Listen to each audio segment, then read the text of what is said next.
মিথ্যা কথাটা কইতে পারলাম না। আগে নিয়ে খাইছে ভালো, কি কয় 4 পাতা দেন। ওখান থেকে নিয়েছিলাম 10 পিস 100 টাকা দিয়া।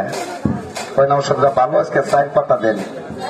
এই যে একজন মা জননী একটি ওষুধ নিলেন, আগে নিয়েছিলেন নাই, মাঠের থেকে নিয়েছিলেন। আলহামদুলিল্লাহ, ওনার মতো মাকে যে সন্তান 1 টাকা ঠকাবো ডাইরেক্ট বাস্টেড। বাদান ওষুধ বিক্রি করতে যে কথা বলতে হয় আমি জানি, এখানে বলা যাবে না। কারণ কি, সব জায়গায় সবকিছু বলা যায় না রে বাদান। বৃক্ষ তোমার নাম বলে পরিচয়, পানিতে নামলে বলে প্রসাবের ব্যাগ হয়। আইন আমার সামনে কি কইছে?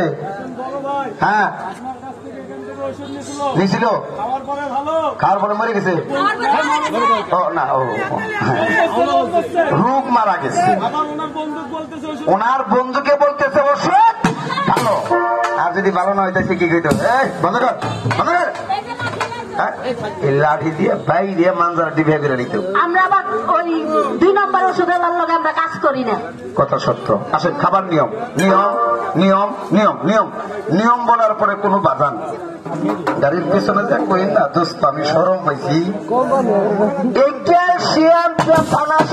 ওষুধ কিনতে যদি শরম পান, তাহলে 4 গুড়া খান কেমনে, 5 গুড়া কেমনে কিনা খান?